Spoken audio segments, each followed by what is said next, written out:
Yo, welcome back kembali lagi di channel Atoa Hayatu. Bagaimana kabar nakama sekalian? Semoga selalu baik-baik saja. Yosa, ini adalah segmen shop versi cepat. Di sini ternyata sudah banyak poin yang muncul dan secara tidak terduga muncul suatu hal tentang Law dan Kurohige. Oke lah, tanpa basa-basi lagi langsung aja kita masuk ke pembahasannya. Judul chapternya adalah Satu-Satunya Keluargaku. Judul ini akan berkaitan dengan hubungan keluarga antara Bonnie dan Kuma. Lanjut bagian covernya, memperlihatkan sosok Cracker yang juga membeku. Lalu terlihat Broly menangis karena Puding sudah diculik. Ya, tentu ini semakin menguatkan dugaan jika Aokiji dan salah satu komandan Kurohige telah menyerang Pulau Coklat. Karena untuk mengalahkan Cracker diperlukan orang sekuat Aokiji. Dan Puding sebagai ras mata tiga tentu juga sangat diinginkan oleh Kurohige. Karena kabarnya ras mata tiga bisa membaca poneglyph. Oke, masuk ke cerita. Di sini menunjukkan Luffy, Chopper, Jinbe dan Bonnie mengganti pakaian menggunakan mesinnya Vegapunk. Ya, tentu Luffy memang sering menggunakan pakaian khas dari wilayah yang dia datangi, seperti sebelumnya di Arc Wano. Nah, pakaian mereka itu ala-ala masa depan yang futuristik, yang tentunya berkaitan dengan teknologi masa depan. Selanjutnya mereka bertemu dengan robot Kuma dan robot polisi yang berseragam. Ya, robot-robot itu terlihat seperti penjaga pulau. Mereka juga diperlihatkan memakai kacamata. Nah, ternyata Hin Robocop yang kita bahas pada video sebelumnya berkaitan dengan robot polisi ini. Ya, karena Robocop memang robot polisi sih. Lalu melihat adanya penyusup, Kuma menyerang mereka semua. Luffy pun berusaha menyerang balik Kuma, tapi Bonnie mencegahnya. Dan Bonnie mengatakan bahwa Kuma adalah satu-satunya keluarganya. Nah, selanjutnya ada sedikit adegan flashback yang menunjukkan Bonnie kecil bersama Kuma. Di sini Kuma diperlihatkan sedang menggendong Bonnie yang masih kecil. Oke, cerita di Pulau Egghead sampai di sini dulu dan kita berpindah ke lokasi bajak laut Law dan bajak laut Kurohige. Ya, di sini sudah muncul suatu hal yang mengejutkan, yaitu Law telah diserang oleh Kurohige yang datang dengan beberapa komandannya. Kurohige datang bersama Barges, Van Augur, dan juga Doki beserta Stronger. Dan kabar buruknya mereka semua sudah menjadi pengguna Devil Fruits. Ya, Kurohige memang berencana menggunakan kekuatan Devil Fruits untuk para anak buahnya. Setelah kita melihat kekuatan Devil Fruits-nya Katarina Devon dan Shiryu, kini kita akan melihat yang lain. Barges adalah pengguna buah Riki-Riki Nomi. Devil Fruits itu bisa membuatnya punya kekuatan yang sangat tidak masuk akal. Ya, kekuatan Barges bisa meningkat pesat ketika menggunakan Devil Fruits Riki-Riki Nomi ini. Kemudian untuk Van Augur punya kemampuan buah Wapu-Wapu Nomi. Itu adalah kemampuan untuk berteleport. Ya, sekilas itu mirip dengan kemampuan teleportnya Law, tapi teleportnya Law hanya sebagian kecil dari kemampuan OP-OP Nomi. Kalau Van Augur memang khusus untuk melakukan teleport saja. Dan tentu bisa kita bayangkan bagaimana sulitnya melawan seorang penembak jitu jika dia bisa berubah-ubah posisi dengan cepat menggunakan teleport.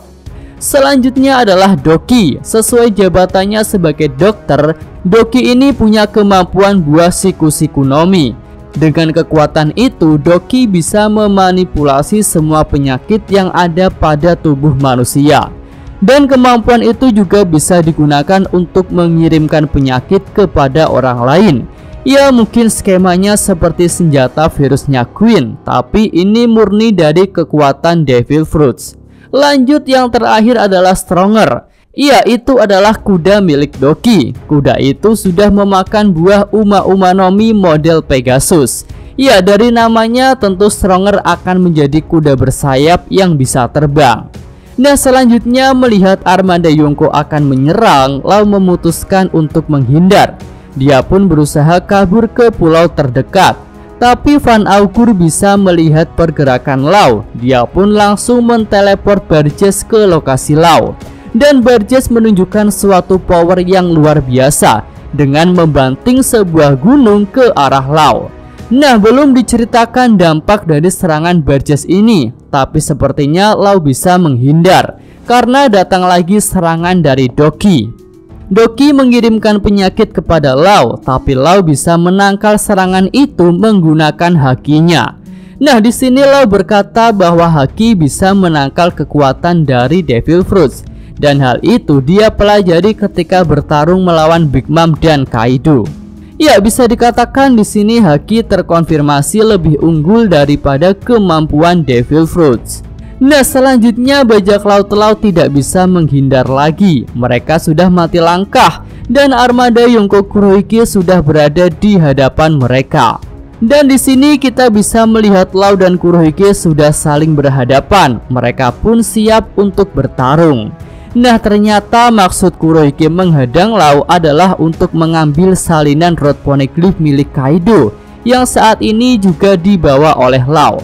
Dan hal itu tentu jadi masuk akal dengan penyerangan Aokiji ke markas Big Mom, di mana sangat mungkin Aokiji juga mengambil salinan Road Poneglyph di sana, sekaligus membawa Puding yang juga bisa punya kekuatan untuk membaca Road Poneglyph.